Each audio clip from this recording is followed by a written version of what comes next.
Needle that turn also, I've redone it, I've covered it. Getting other stains, we tried to clean them. They're Oh, just.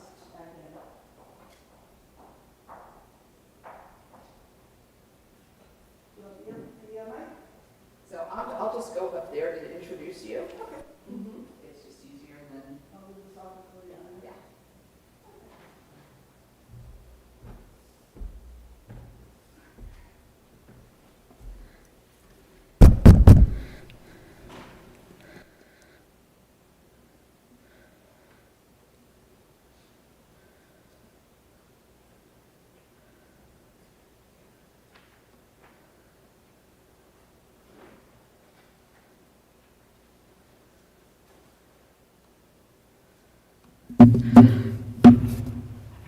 Are we everybody? Where's Kathy? Okay. I don't even have to say Shabbat Shalom. I can just say welcome. So, we're doing the planning for this year, and I was like, everybody kept talking about genealogy. I'm like, wait a minute, I know somebody who's done a lot of work on that.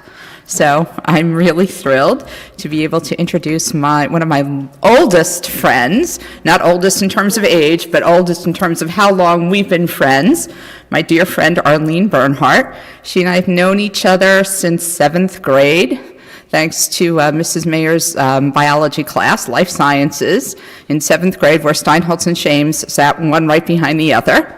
And she, a lot of us did a lot of things during the pandemic. Some of us baked, some of us cooked, some of us read a lot of books, some of us watched stupid things on TV, and some people did things really productively, and they researched their family history.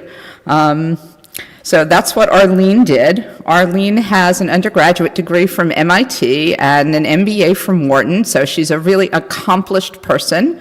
She knits, she sews, she's very talented, very crafty.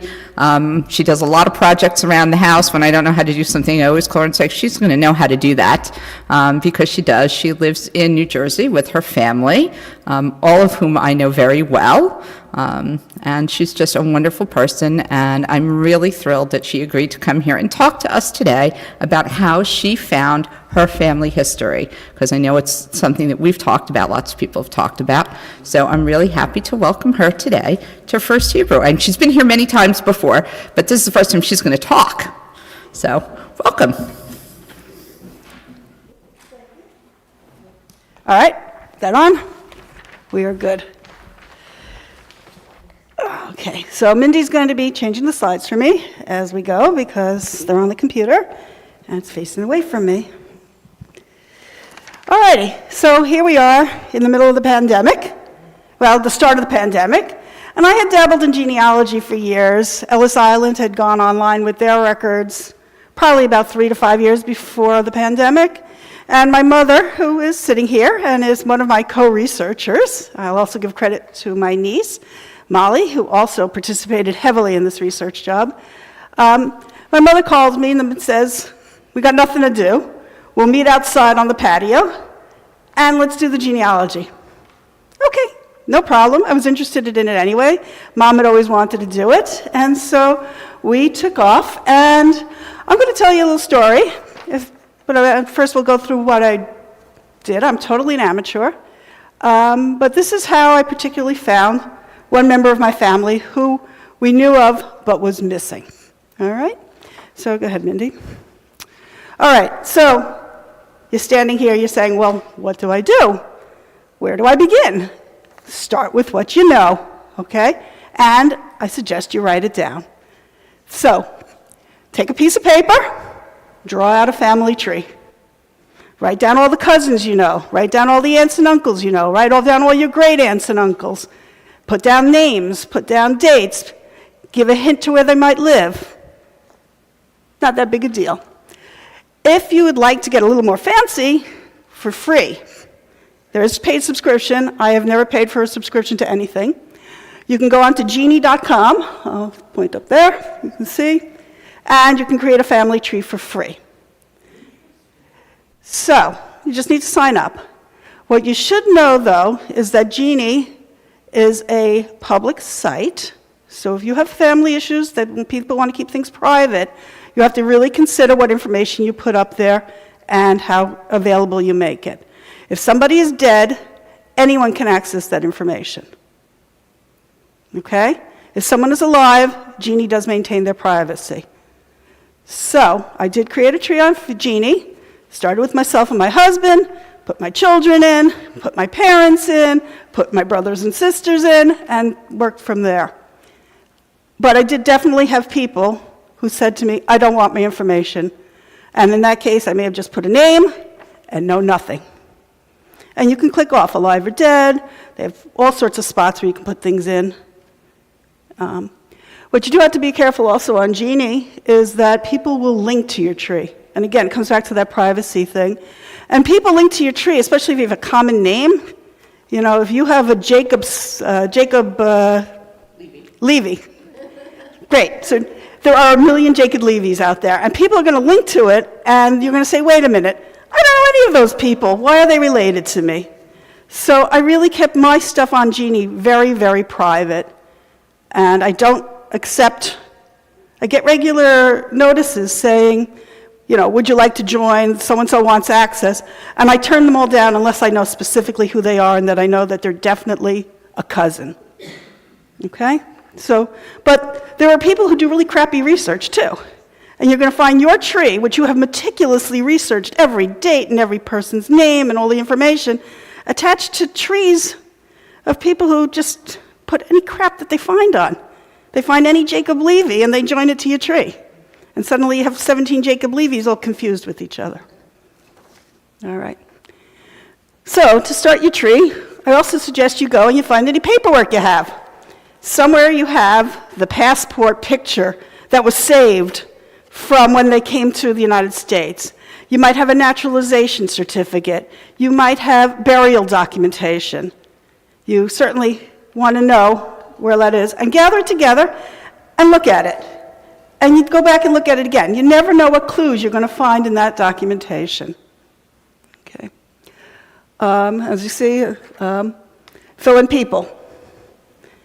I was very fortunate. I had my mother, who absolutely knew her first cousins and her aunts and her great aunts and things like that.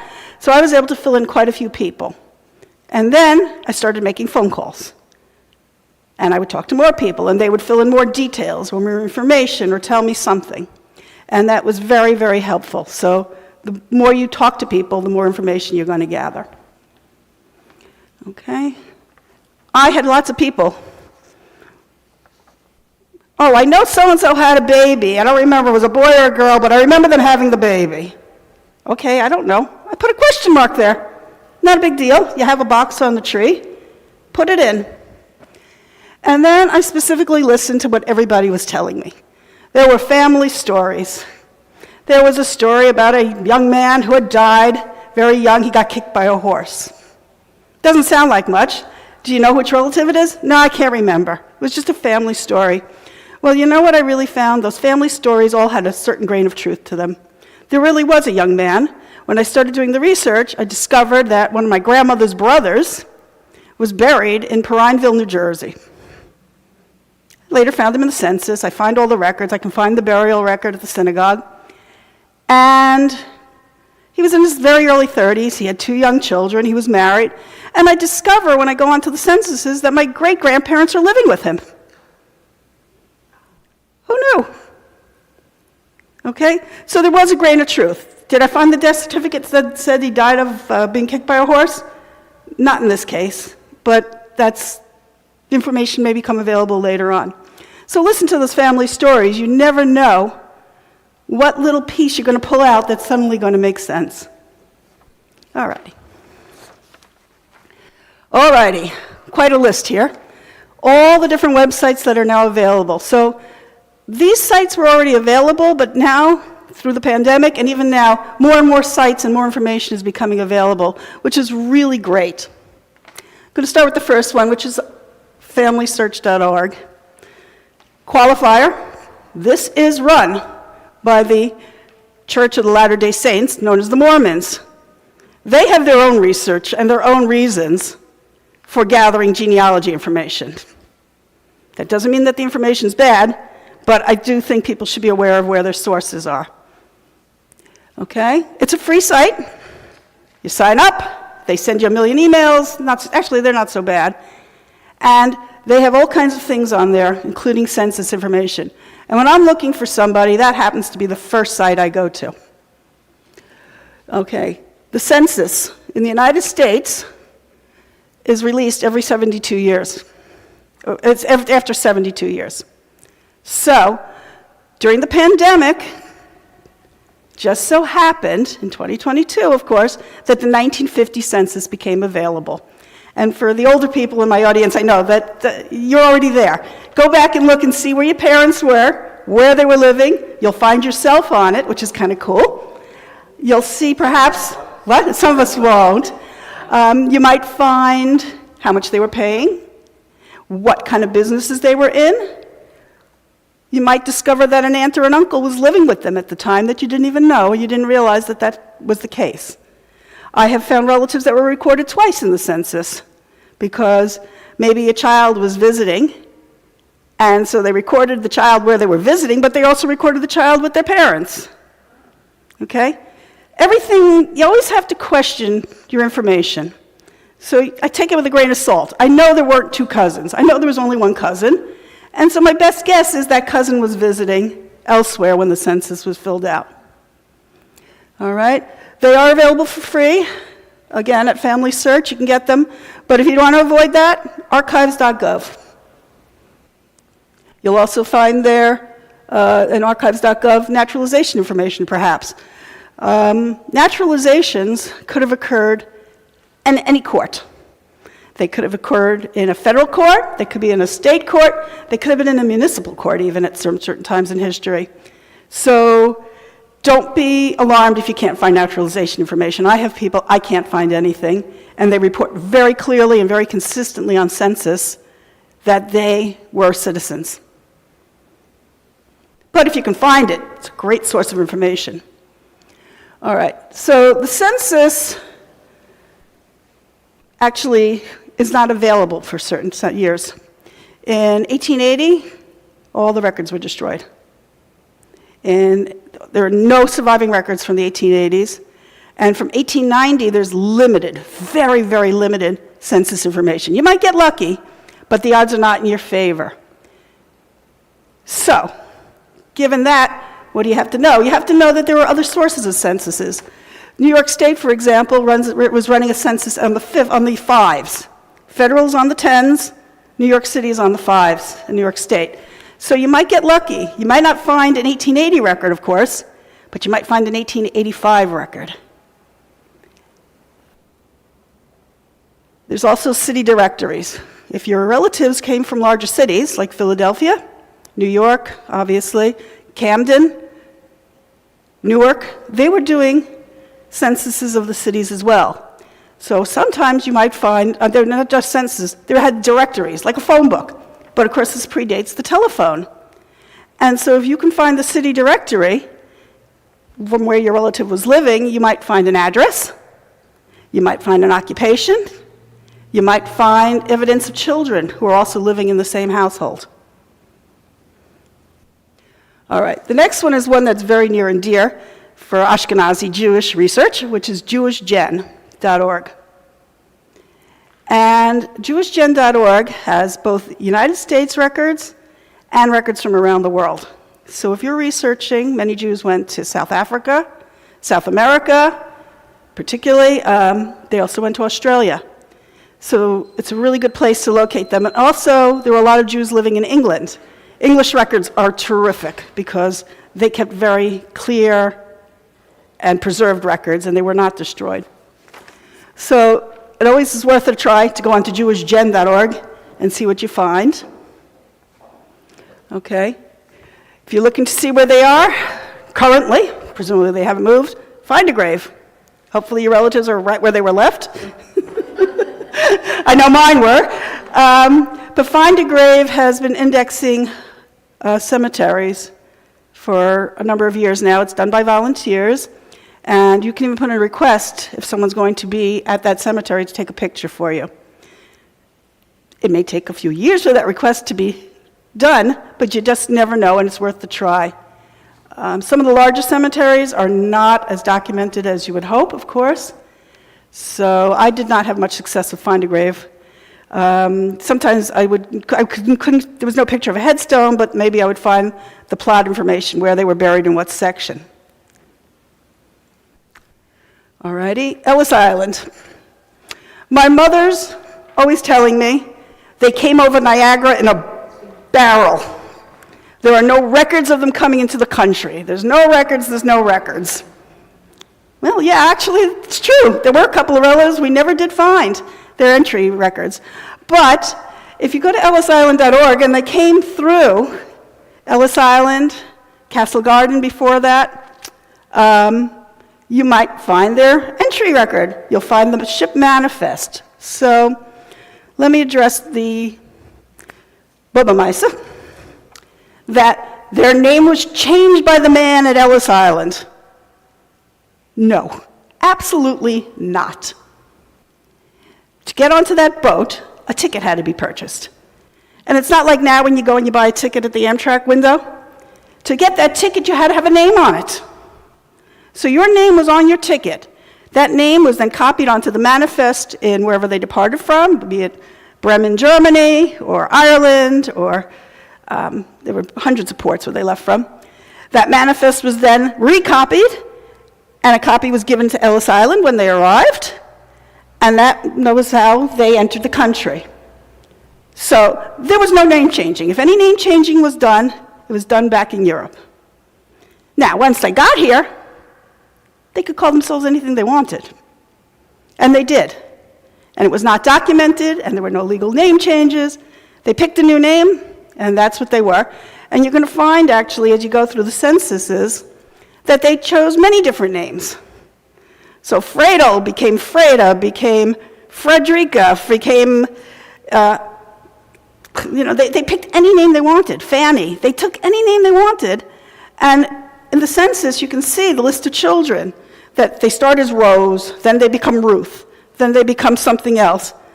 And then, because there was no Social Security, right? Social Security doesn't start until the 1950s, 30s. They weren't working necessarily. They had once they registered with Social Security, they had to keep that name, or they had to legally change it. But before that, total free-for-all. Okay. So in the end, I did find many of the relatives coming through Ellis Island. I was able to locate the manifest. The manifest will have some information on it, if you're lucky. Depends on the years. It'll tell you, of course, their name, their age, who they're traveling with.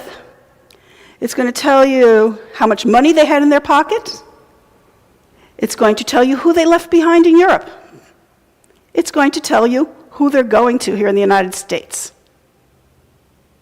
So lots of different information that you can then pursue to find out more, okay? And remember, they were often bringing over a relative. So we had a very clear case where the oldest son was sent over, and then the next son, and the next son. And you can see a very clear pattern. As they're turning 18, they're being shipped out of Europe before they get drafted into the army, okay? And the last ones to come are, of course, the mother and the youngest children. And each one is coming to the brother or the sister who was here already. Okay?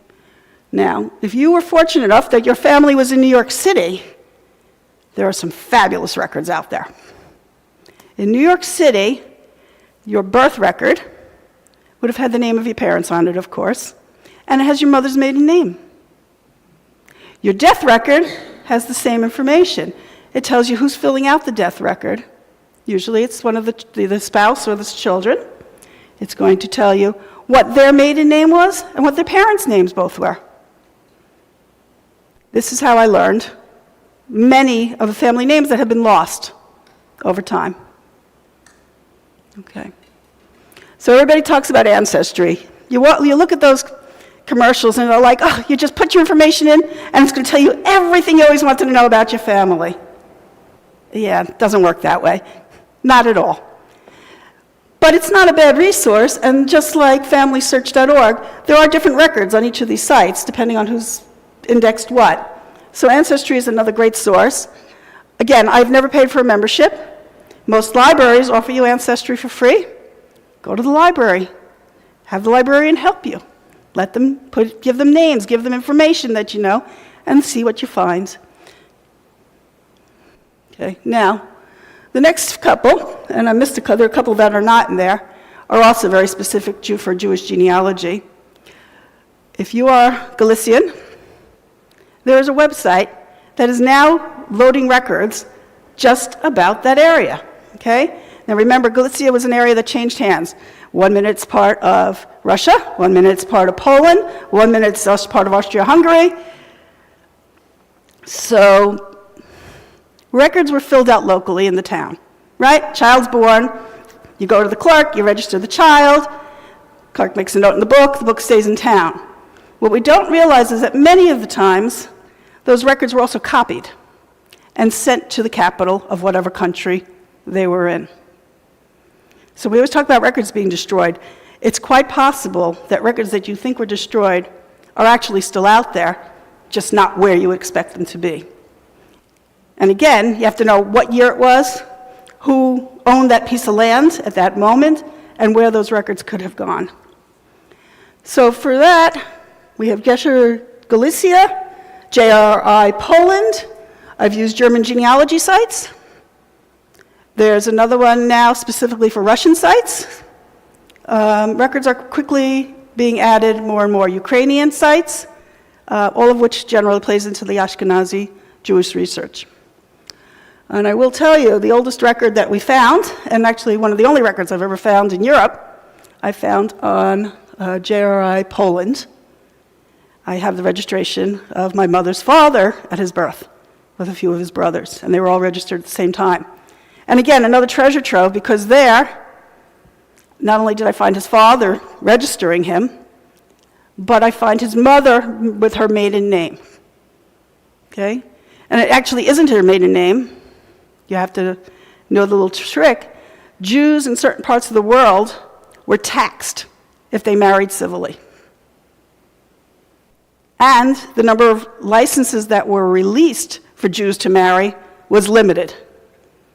So most Jews didn't want to pay the tax, didn't want the government to know, and they would have a religious marriage and not a civil marriage. So therefore, the children are registered with the mother's maiden name. They're illegitimate in the eyes of the governments. So my grandfather is not registered with his father's name, but his last name is his mother's maiden name. Okay? So lots of little things. All right, so now you've got all this information. You've made a tree. What do? I want to talk to my cousin. I haven't spoken to her in 40 years. Where do I find her? You're going to laugh, but the answer is Facebook. Can't find her? Find her children. Okay? I was fortunate to be researching some names that were a little more unusual. I go onto Facebook, I put in the last name, and up pops every cousin under the sun. Okay? All right, so now I can send them messages on Facebook. All right, we all know how successful that is some days. That does not work. So what do I do next? I go over to Google and to Spokio. I Google them. I have a name. Excuse me. I have a name. What do? I find them on Google. Well, you know what Spokio does? Spokio gives you phone numbers. Phone calls are free these days, right? We're not paying tolls anymore. I picked up the phone and I dialed every number I could find. And guess what? I found them. I found everyone who I was looking for. They all did eventually answer the phone or respond to a message that I left. I'm sorry? I was just thinking that's quite legally problematic. Public information is public information. I have not used any information that is not available on the web, okay? There are addresses there. You don't feel comfortable making a phone call? Send a note. Right? No different than opening a phone book, which don't exist, by the way, anymore. There's whitepagesalso.com, which is also a great place to find numbers. All right. Other things we need to think about when we're doing we're talking about genealogy research. DNA testing. All right. So, DNA testing, again, has privacy issues. Do you really want your DNA out there? That's a question only you can answer. Some people have no problem with it. Some people are very, very concerned about it.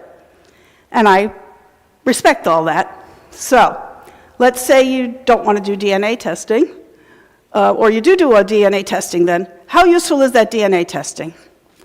Well, the Jewish community has a little problem in that everybody was marrying each other. So we have this issue called endogamy, which means that we actually have a very small amount of DNA that we're sharing up and back amongst each other. So you go onto Ancestry.com, let's say. You give them your DNA information, right? It's 50% off until Christmas. It's a great buy right now. What does it tell you? They give you a report and says, this one is probably your third cousin twice removed, this one's a second cousin, this one's a first cousin. And you look at it and you say, well, first of all, I know who my first cousins are. That's not my first cousin. Okay? And you have to figure out if they're actually related. Because they were marrying each other, and it was not uncommon for an uncle to marry his niece. Okay? That is absolutely found that in my family tree. Or for two brothers to marry two sisters, and then the children to marry each other. We share a lot of common DNA. So the results are not as clear as Ancestry.com would like you to believe in their commercial. All right? So they talk about different centimeters matching. They give you think of it as a line, right? And they talk about a 50% match or 25% match. All right, 50% match, you're pretty sure you found a parent, okay? 25% match, that is probably a cousin, okay? First cousin. Once you get down to 10% and 5% and 2%, the results are much, much less reliable than you would like them to be, okay? Unless you know the history all the way back to Europe, you may never know how these people are actually related to you and why you share a teeny little wedge of DNA. All right. As Ashkenazic Jews, we have this wonderful naming convention, right? You give birth to a baby, you name it after somebody who has died, and it was actually very useful because I found the same names being repeated. Zvi Hirsch was the father of somebody who then named their baby Zvi Hirsch. Morris, I see Moshe being repeated. And you just start to see patterns. You say, yeah, that has to be him because he dies in 1910, and in 1913 a baby's named after him. Okay? We can get that information from headstones, of course. So if you can find the grave and you have a picture of the headstone and the family was nice enough to put the Hebrew name on, you're golden. It's a good way to confirm your research. And finally, we can get information about where they're buried. It was typical, especially in the New York area, for people to join burial societies. And the burial society was often named for the area they came from. So your family was from Chelm, there is a Chelm burial society. And if you didn't know your family, the fact that your person is buried there might be a good clue as to where they came from. It's not 100%. Sometimes somebody died and they didn't have a grave, but somebody knew somebody and they just bought a grave in that burial society. But it's a useful little piece of information sometimes. All right. All right. So now the real question. Where's my great-grandmother? My father. I'm actually named for her. It's on my father's side. And go ahead. I'd like to introduce you to two of my relatives. The young woman is my grandmother, Miriam. The older woman she's standing with is my great-grandmother, Yetta Solomon. And I'm named for Yetta. And my father never knew her. She died before my father was born. But he knew that his mother and she had been very, very close. And it was sort of assumed they'd come to America together, and they had made a life. No mention of a great-grandfather at all. All right. And here they are. That's their passport picture. I have the paper. I've seen it all my life. My father would take out the documents. We would look through them as children. And here they are coming over, and I took my piece of paper and I wrote down facts I knew. I knew that they came together to the US, I have their passport. My father told me that other children and siblings had already died in Europe. They're the only two that come together.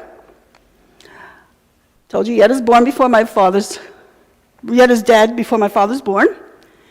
And there was a rumor, another family story, that Yetta had remarried at some point. My father had never been to her grave. He had no idea where she was buried. And by the time we'd start this research, unfortunately, my father had already passed as well. So, totally relying on what we knew. Okay. So I went for the obvious. I start looking for them. And I find them, of course. 1930 census, they're living together. My great-grandmother is a widower. Okay, I knew this already. My uncle isn't born until a couple of years later. I think he was alive when she was born. He was born while she was still alive. I think she died shortly after my uncle's born. And now I go looking for them, and I find them on ellisisland.org. I find the manifest with their name. They're traveling together, and lo and behold, they're not coming by themselves, just running from Europe. They're being met in New York by my great-grandfather. Didn't even know the man had been alive at that point.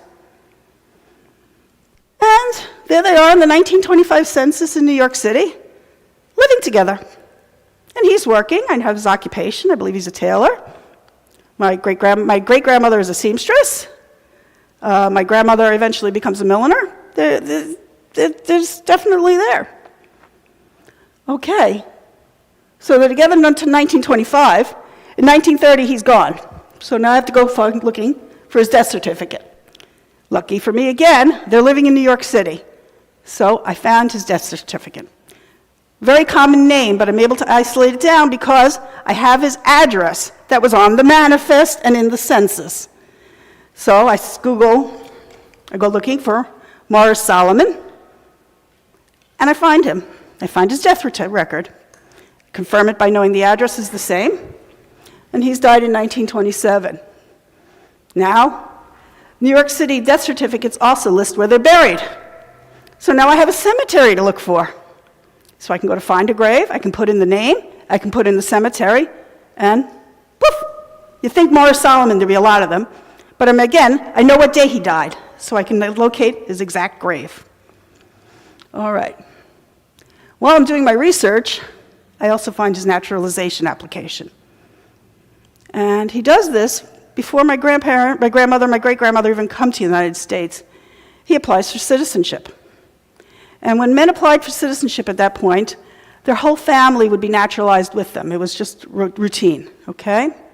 So he lists, I don't know, about 8 children, plus my great-grandma, plus my great-grandmother and my grandmother on the application. He lists my great-grandmother as his wife, and he lists my grandmother.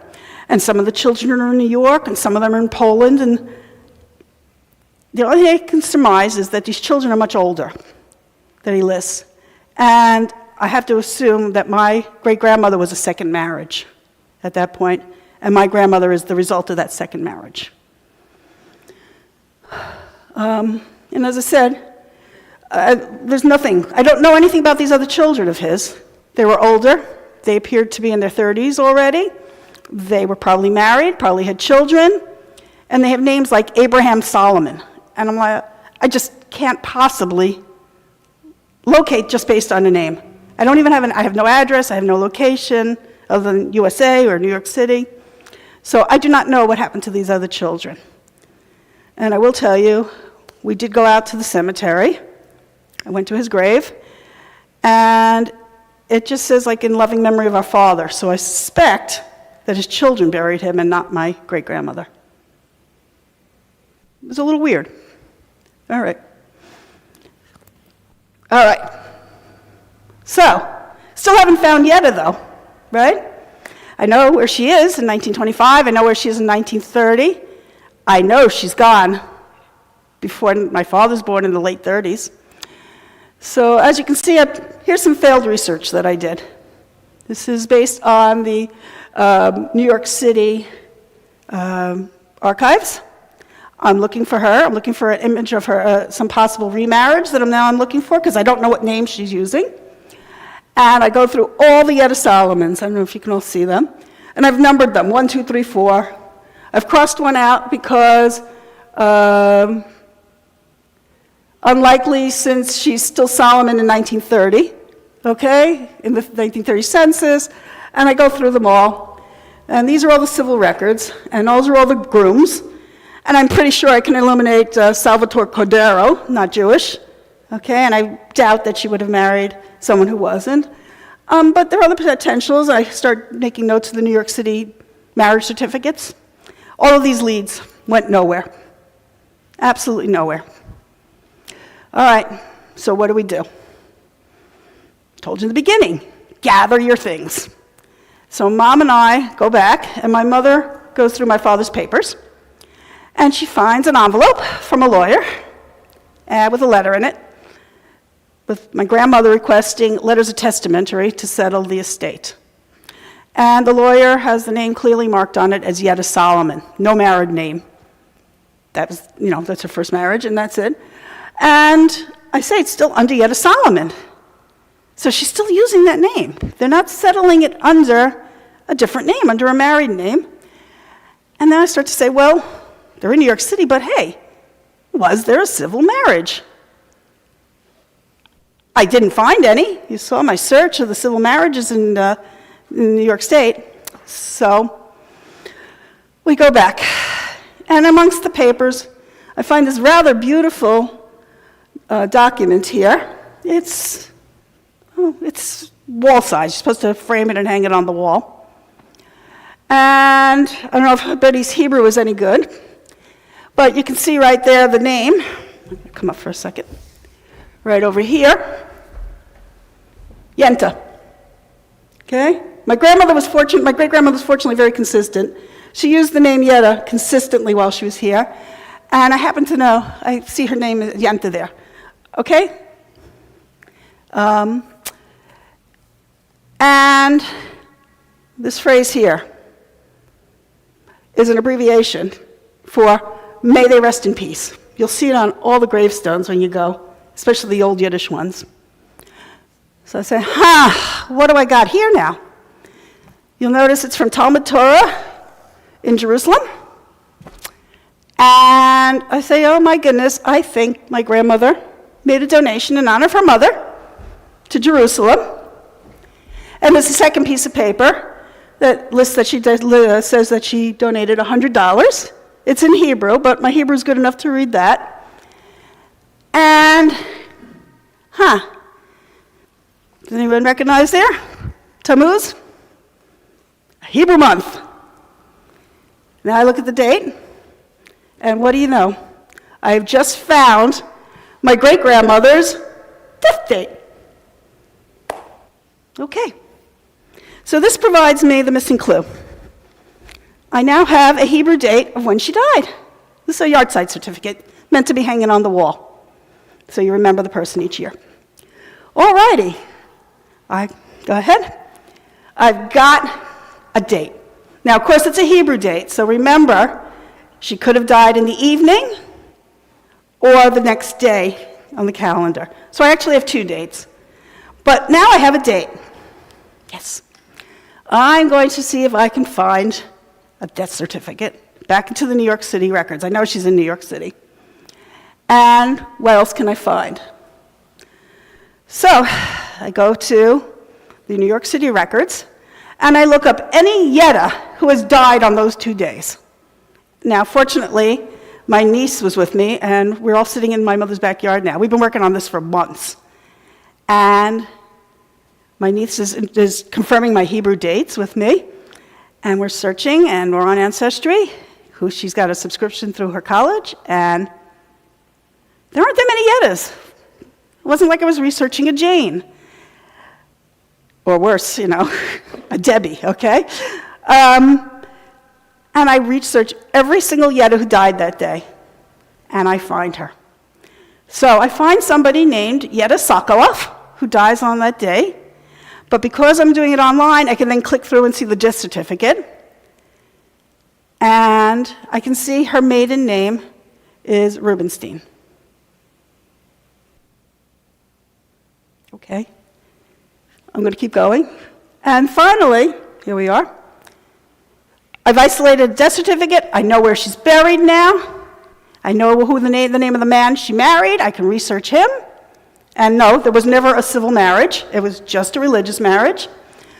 And my mother and I go out, and we take a family journey from one cemetery. Yeah, she's laughing. We literally did cemeteries then. Okay, we did cemeteries in Elmont, we did cemeteries in Queens, we did cemeteries in Brooklyn, and we finally get here. And I know the section where she's buried, but I don't have a map of the section. I just know she's in this general society. And my mother and I go up and down, and of course, it's the middle of the summer. They haven't cut yet for the high holidays. And I notice it takes a little while. I notice all the men are on one side, all the women are on the other side.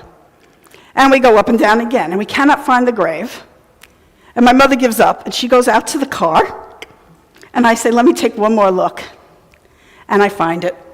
Because I didn't realize, I had been looking at the bottoms, at the family names, and I realized all of a sudden it says mother. Okay, I don't know if anybody's Yiddish. And as you can see, it's entirely in Yiddish. It's a beautiful stone. And her name is right here, Yenta Bat Zvi Hirsch. Zvi Hirsch happened to be my father's Hebrew name. Again, things repeat. Okay. Bat Zvi Hirsch, date of death. And here it says Solomon, and here it says Sokolov. Okay? I don't know if everybody can read that. I don't know if everybody's Hebrew is good enough. And it's, of course, in Yiddish. It was really quite the moment. Nobody had been to this grave in over 70 years.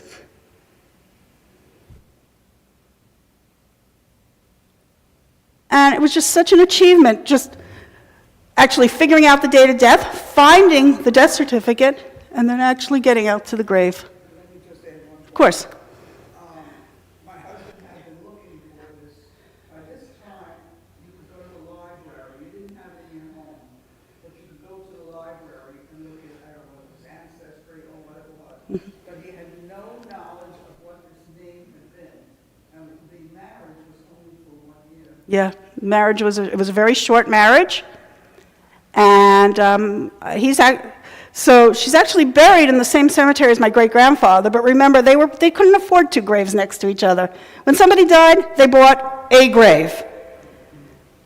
So my great-grandfather is actually buried, I don't know, about a quarter of a mile from her. Her second husband, Sokolov, Philip Sokolov, is buried in the same cemetery, but is he on the other side or is he in a different section entirely? I don't remember. Okay? But now we're not near her at all. And it's just a lone grave that was purchased. My feeling, I don't have anything to support it, of course, is that my grandmother is the one who paid for the stone and who buried her, because it does say mother, it doesn't say wife or anything like that, if you read your Hebrew. But, they repeat the name, Yenta Solomon Sokolov at the bottom. Consider that our most successful. Yeah, this was definitely one of our most successful finds. This and locating my mother's father in Europe, that was the big recipe. This one is, let's see. She's buried in Beth David. Yeah, Queens, yeah.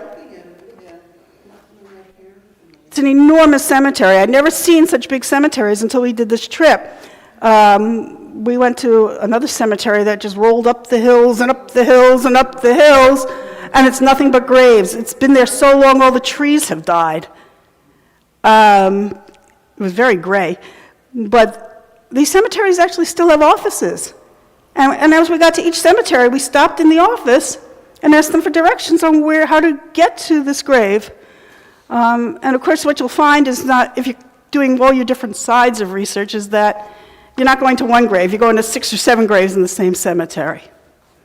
So this really was our biggest success. This one really did take us quite some time, and I'm going to go back to my beginning statement. Find everything you have and everything you know, because the clues might be there. Okay. So, if anyone's interested, I brought one just as an example. My mother and I would write each one up, and we'd put all the information we know into one place, into sheets, and document it. So if anyone wants a sample of what I've done, it's based on absolutely nobody else's thoughts but mine. So this is how I chose to organize my information. And I did bring to show you. This is not the complete tree. This is just my tree. Okay. Jeannie tells me there are 136 people on this tree, and I am right here. Okay? Now, what's missing is I do have all these other people. I have trees hanging down from them with all their children, and all my cousins and second cousins, and, we're pretty far out here. All right? So, just based on information on gravestones, I was able to go back into Europe and get another generation. I don't necessarily have the mother's name, but I certainly have a father's name. So use that information on your tree. All right? So, questions? Talk? Thoughts? Yes? Can you share the page you had with all of the URLs? Oh, the second page? Of course. Can you, Yep. oh, can we get a copy of that and that you send in an email? Yes. It's not a complete one. It's just the ones that I used. That would be great. Okay? Sure. I just wanted to say on Ancestry, when we did the DNA, Yep. and I came back with 98%. Ashkenazi? As a Jew, Yeah. I came back with 96%. Because they couldn't know that they're saying that Ashkenazi Jews have the least variable group of Yes. genes that they would track. That's, So if you watch the commercials, and you see they're discovered in yeah. Okay. you're not, but within that piece, there's some variation. But again, it comes to the endogamy issue. Right. And of course, Jews weren't allowed to live other places in the Okay. community. The Jewish population was also unique in that they traveled. Everybody else in Europe was dying within something like 10 miles of their birthplace. Jews would take their sons, particularly their sons, and send them off 2-3 countries away to study and to marry. So the Jewish population actually had a lot more integration amongst it than other populations did, even though they were far apart. So my husband has a little bit of the Middle Eastern. Okay, so the Middle Eastern could actually be a bit of Sephardic influence as well, because again, they were moving. So this, we think of the Sephardim as a completely separate population, and of course the Romans as an even more separate population. They weren't. They all knew each other. They were moving amongst each other. They were sending letters up and back to each other, and they were also sending people up and back to each other. I have an unusual question. You talked earlier, I was adopted at birth. I say the birth parents, I don't call them my, because I have no attachment. We're not Jewish. My only parents were Jewish. Mm-hmm. Now, as I showed you earlier, I have my father's, tree, thank you, a tree. And the problem is, that's his tree, Okay. not my biological tree. So as an adopted person, Mm-hmm. what is considered your tree? The biological? Good question. Again, I'm a total amateur at this, but we do have a cousin who was adopted. Cousin, and the second thing that I'm very proud that we found, those are the two things that we found, was I found her birth mother in 5 minutes. Okay. I was a private adoption. Okay. Yeah. It was a private adoption. Right now, she's adopted in New York City. New York City records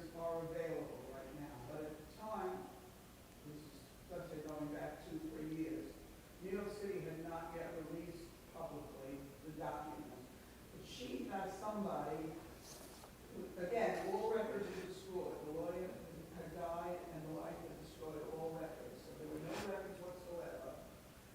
And she found somebody who looked into the records and gave her some scratchy information. And one of them was the birth mother's name. She had the birth mother's name and Providence, Rhode Island. And not only did I pick up within 5 minutes the birth mother, but she came to New York City from Providence to have this baby. The girl who she says accompanied her to the hospital, by this time we had the name, worked for her father. Worked for her Okay. father. And subsequently, we could never find the birth father, but then the records were released and we had the birth father's name, and he was listed as Maryland, and could not find it, just cannot find that name. I've tried and tried and tried. Anyway, she is in her 70s. We, what we did find was, it's rather interesting, the birth mother's sister was a famous baseball player on a women's team, and she's in the Hall of Fame, wherever it may be, somewhere upstate New York. Okay. And on eBay, we found a postcard with a picture of the mother's sister. Okay. And she bought the postcard for $3. So at least she sees one female of her sister. Okay. And to me, I see the cheekbones and everything. I did find pictures of the mother's brother as a soldier. Okay. And also, it tells the height of the baseball player, and she is very tiny. Okay. We did track, there was a nephew now who was a lawyer. And a couple of months ago, she did try, she made a telephone call, and I said, I thought that was wrong, nobody would answer the phone. And you get on and say that. So she did write a letter, and he did not answer. So there was no answer. So the only other thing I suggested to her, which she hasn't done, because I think she's lost interest in the whole thing at this point, but just as you say, her parents are her parents, is the high school Yearbooks. yearbook of the birth. Right. So if you can go to the town, there are yearbooks available. All the same what she looked like. Yeah. And just see whether you have, Okay. that's like that or something. No. So the question is, how do you list it on the tree? We listed as regular, she was. Yes. We chose to list anyone adopted as just part of the family. We don't fight it down, Yes. so we don't say it down. Right, so my Your tree? tree is the adopted tree. That's your choice. But that is the family you grew up with, right? Those were your cousins, those were your aunts and uncles. My family Right. uses the word adopted. Okay? It's one of the references. Yeah, the only way I think you would ever want, given what you shared in your history, is the only reason to look at the other would be for medical. Well, Right. I actually spoke to my I spoke to the first cousin on the mother's side, they contacted me. Okay. And I got a video, we got to talk, and the father's side, the first cousin also contacted me, and he's a retired doctor. Yeah. This was all from 23andMe. Okay, right, because 23andMe, you put your DNA in, and it spits out information to you, but it also lets the other party know that somebody new is genetically related. So I think it's your choice what you choose to consider your family. I think people who are transgender are having the same questions now. How do they put themselves on the tree? They were born one sex, now they consider themselves the other sex. I fully respect that from a genetic point, but I don't know that it really matters, that they are who they are. Okay? Yeah, Adopted children in my family, we just listed them as children. right. All right, we have more questions. I walked in late, but, Okay. did you mention where you can find where people have been buried? Yes. So I lost track of burying. the greatest one, find a grave, if you have enough information. If they happened to die in New York City lists where they're buried on their death certificate. Sometimes you get lucky. So we couldn't find the death certificate for another great-grandmother of mine. And we know where she's buried. Know she died. And just sometimes a search on Ancestry, my niece happened to do that one, found her. She died up in the Catskills, and they brought her back to Staten Island to bury her. And there's not a lot of information there, but I know she died, and I know the day she died, so it matches. My grandmother died in North Carolina, Okay? but it was brought back to New York to be buried. Mm-hmm. And I know I've gone to the cemetery when I was a little girl. Okay. And same thing with my father's father.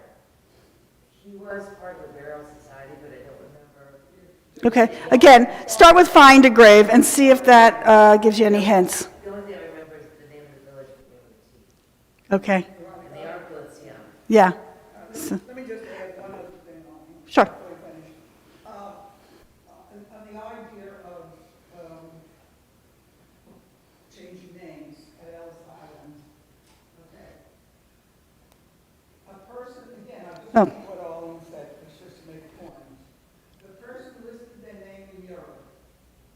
It may have been spelled wrong in Europe, it may have been Yeah, spellings were not fixed in any way. or whatever. It was on a manifest. You now came into Ellis Island, your name was on that manifest. Okay.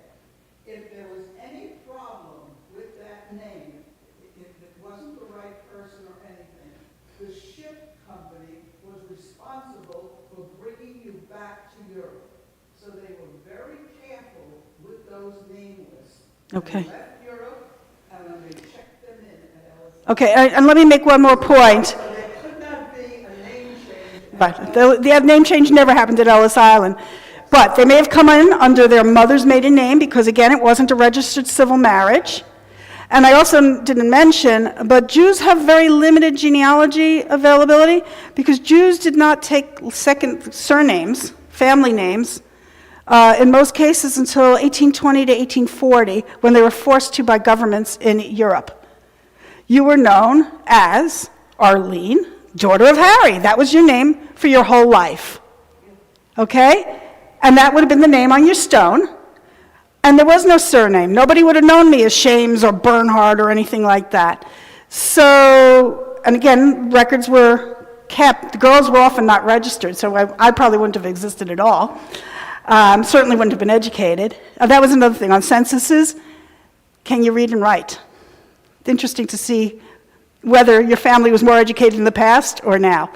But if you're expecting to research your family back to the 1500s, that would be really unusual, and you'd have to connect to one of the great rabbis where trees have been documented for thousands of years. You're not going to do that. If your family was living in the same huts in a shtetl like mine was, you'll be lucky if you can get back to 1860, maybe a little bit further back if you're very fortunate, but that's it. All righty, Mindy? So names weren't changed at Ellis Island, but as Arlene said, they changed afterwards, and the spelling, and you may know somebody by afterwards. So my grandmother came to Ellis Island as a baby. She was naturalized, just like Arlene said. The father was naturalized, and all the kids were naturalized. Right. My great-grandfather came ahead, the wife and the kids came later. When we went looking for my grandmother, we knew what my great-grandfather's last name was. We knew what my grandmother's name was. We were looking, we can't find it. We came up, well, why can't we find it? Because we spell her name E-S-T-H-E-R, but on the manifest it was E-S-T-E-R. They spelled Tannenbaum differently than it was spelled. Right. Because Ellis Island changes, because the way that Right. we heard it spelled. So let me point out, that's that one again. So like Sokolov, I don't know if anybody had read the Hebrew, but it ends with two vavs, okay? We pronounce it as with an F sound. It's written in English with an F sound, but those two V's were used to make that sound, Sokolov, okay? It's also used for like names like Wolf, Vevel, okay? Wolf was written with two V's, okay?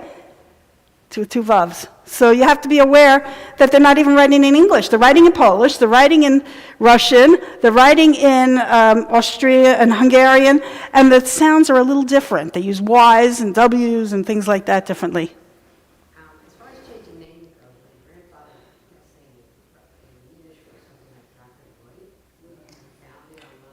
changed to Trachtenberg. They Right. came from, he came from Liverpool, he was in Liverpool before he came here. Right. And the Trachtenberg was on the manifest, and kept, but they went to Ellis Island, and I heard from him, not just from, they didn't change his last name, they changed his first name. No, he gave his first name differently, Lynn. Not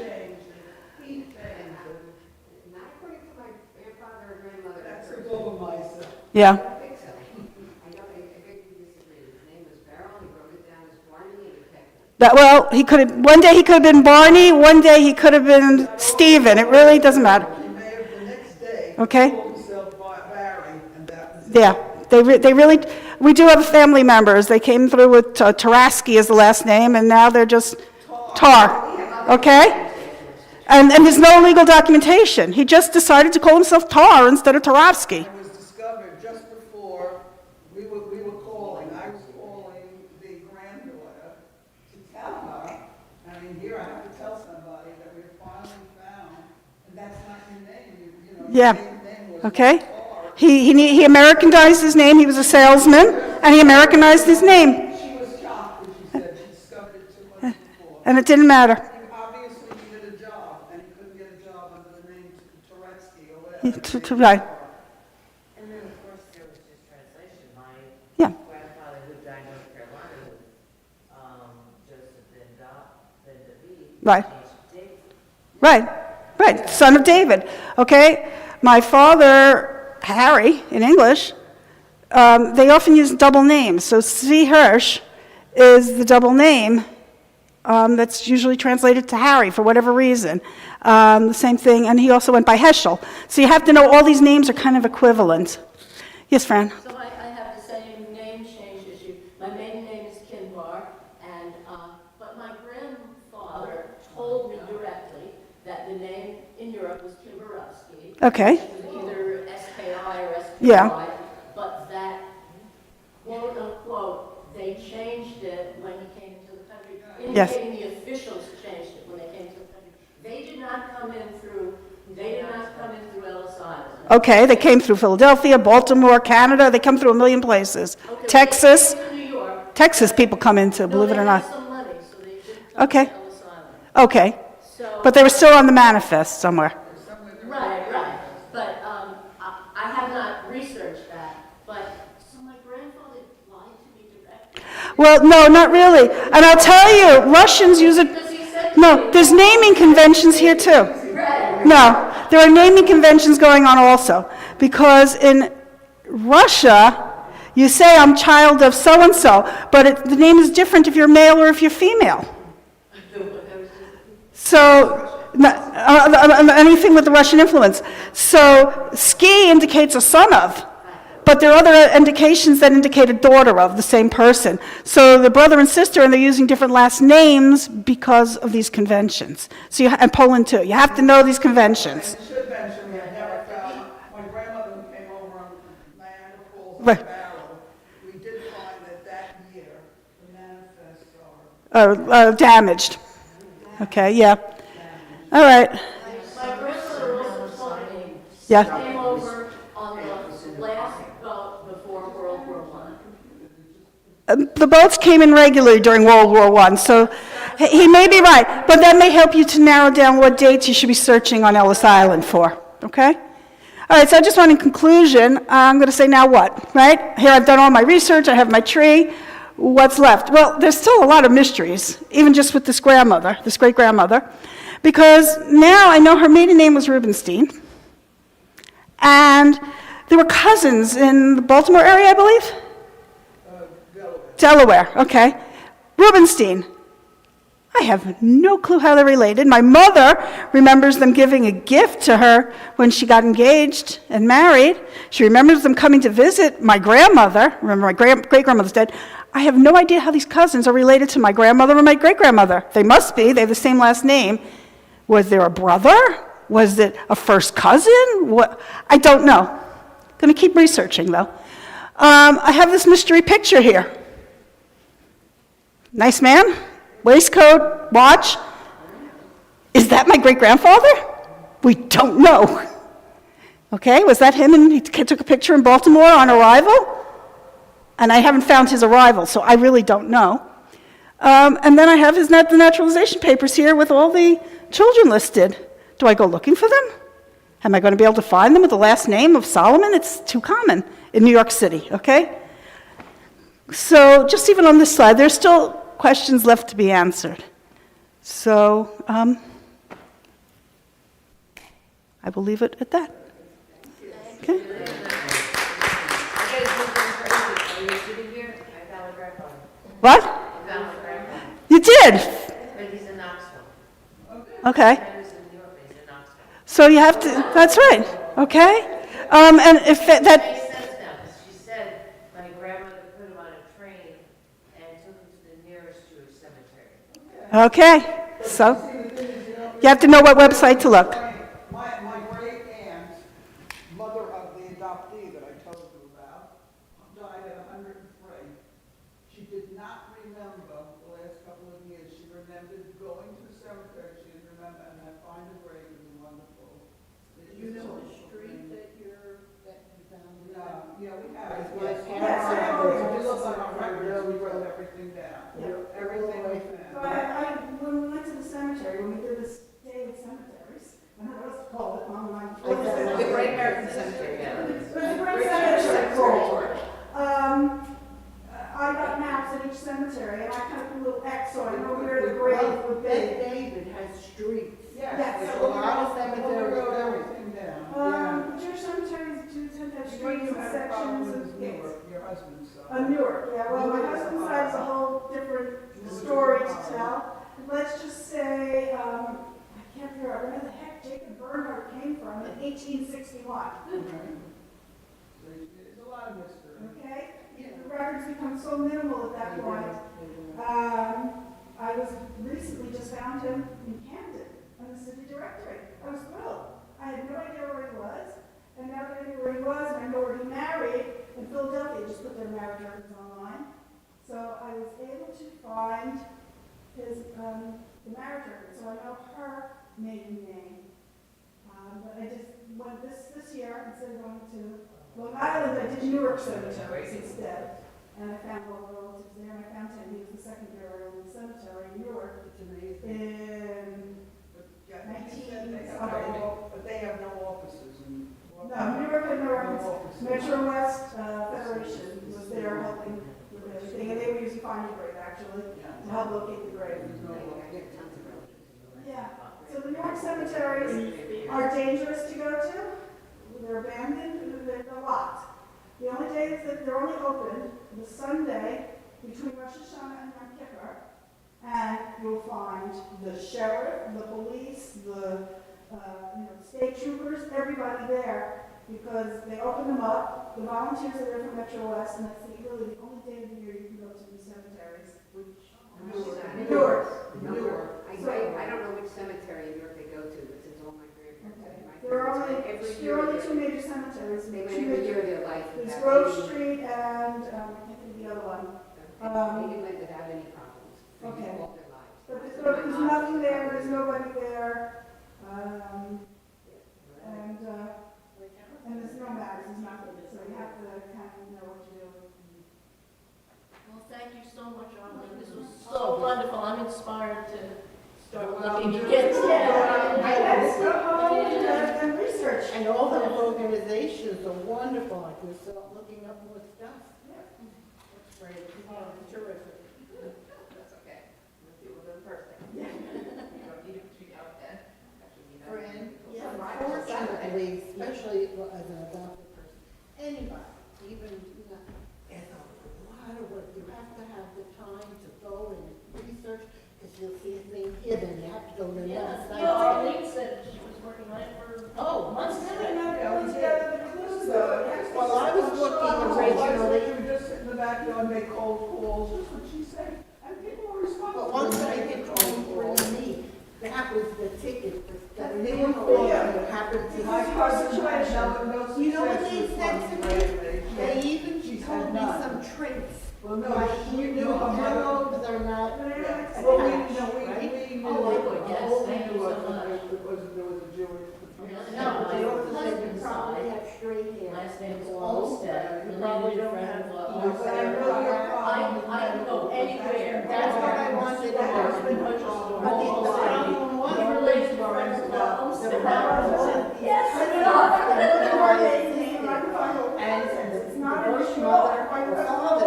They didn't remember that they have a heart condition and forget what they done. So it's really difficult. To be honest with you, I suspect that this family does not know.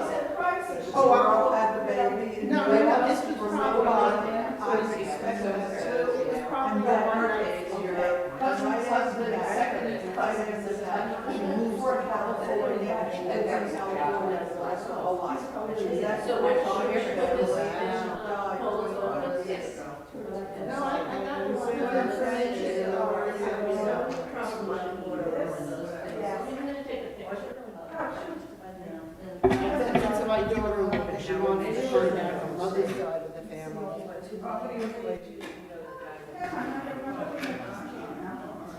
Yes, we can go back and. What is the site to the township? Oh, I don't know, I asked me.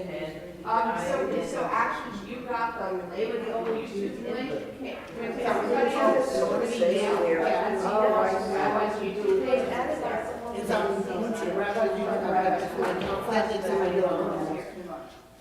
Yeah, they were saying that. I can't say enough about what you did. I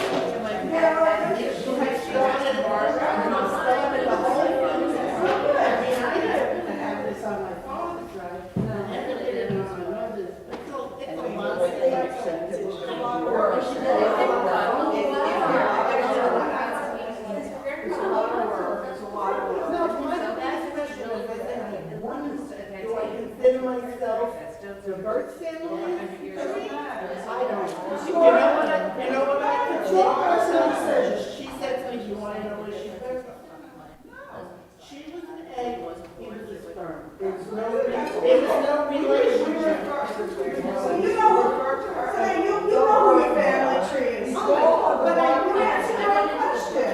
But I mean, you believe? But the thing is, sometimes you want to see what the hell look like. Yeah, in other words, my cousin, I don't think it- my cousin's height is even shorter than you. She's even shorter than you. Yeah. And again, when But I you say, say, the space. That's why mother making friends over your streets. Her dimensions are on the thing that, and she is the same height as my cousin. well, see, that's the other thing, the birth father was the, what do you call stature? Oh, so she's I'm over he was smart, I don't know what John did. All right, so now we'll go to the birth. And I was thinking the whole time, I love that Sarah from the like meetings, write down all these questions. Made herself It's not even just about this, stories and all this, because, you know, we put plenty of stuff on those questions.